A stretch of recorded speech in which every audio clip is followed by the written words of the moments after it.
Hi everyone, my name is Sarah Jones and I have been asked to kick off the summer midweek devotion series.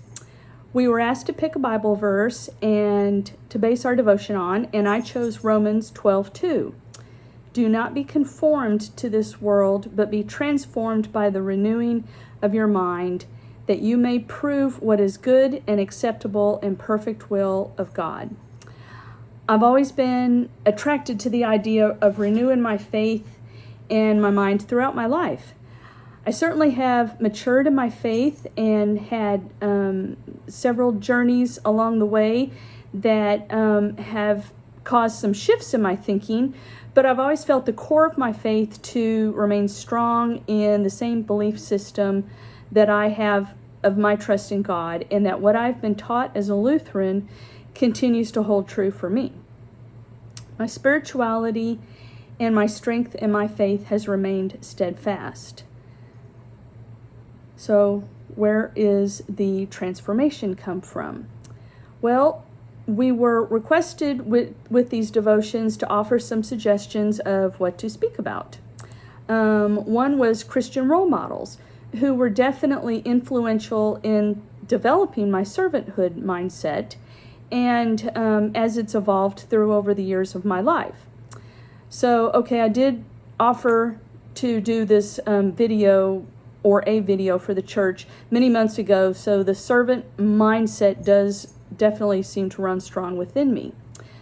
I would say that there have been particular role models and general role models in my life, and growing up in a Lutheran church here in Dallas, we were not the majority faith expression in DFW.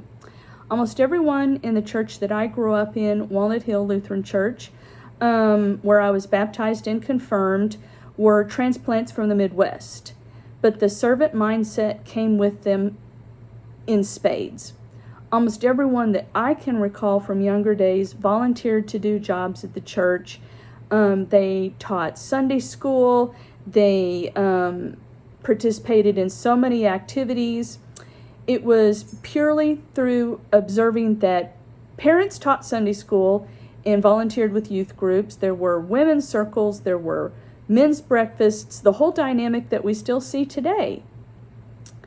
There were church workdays that my parents went to and took me along, and likely when I was younger, I ran wild across the campus.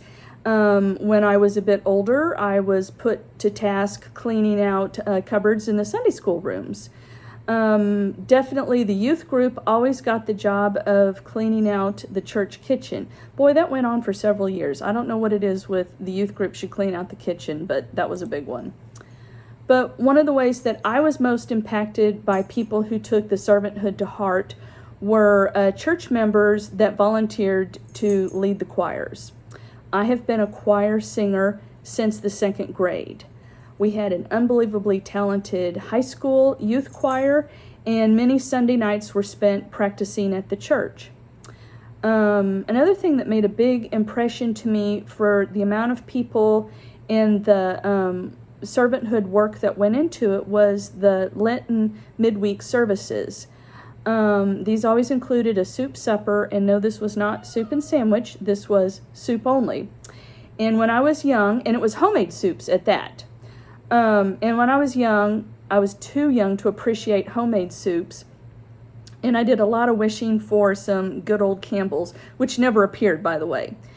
So I will say I completed all of the fasting I never wished to try during Lent in my youth, many years ago.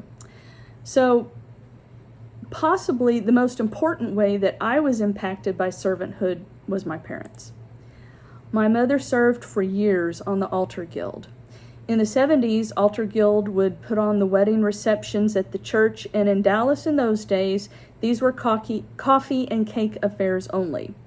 But somehow there was always these homemade mints, and I do recall making those with my mom at home.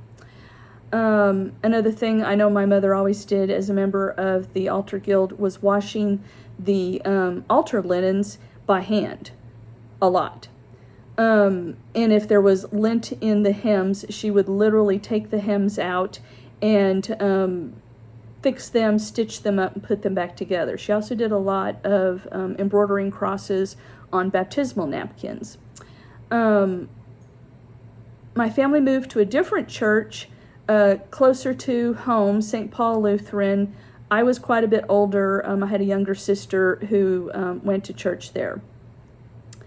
I'm not entirely sure how many meals have been made and served in work days that have been attended, but my mom and dad never stopped ushering, cooking, cleaning, teaching preschool, Sunday school, serving on the council, mowing the lawn, walking up to the church to turn the air conditioning on or the heat at 7 a.m. on a Sunday morning for years. But they did this along with countless other parishioners. Servanthood remained strong within the church of my youth, and it wasn't always centered around the church, but it was centered around the community as well.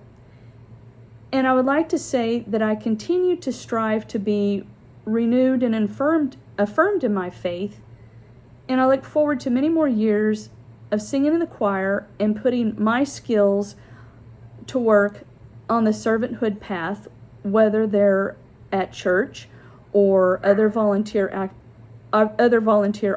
opportunities. I feel that one of the most important things that we do as a congregation is Impact Dallas, where we all show up on one Sunday in rainbow t-shirts. And I have to say that is making definite impression on our children. And one of the best ways to model servanthood and to endorse it is what we are modeling by what we are doing now. And trust me, if I have all these deep memories of work days at the church and cleaning out cupboards in Sunday school rooms, maybe I grumbled about it at the time, but now I look back at it and going, you know what, it wasn't bad at all. And I really would wish that experience on all of the kids out there as we go forward within our congregation of King and Glory. We are raising up the next generation of servants, and we continue to support the senior servants, the soon-to-be senior servants, ever hopeful. And I wish you all many blessings for the rest of this week, and stay safe and stay healthy. Thanks.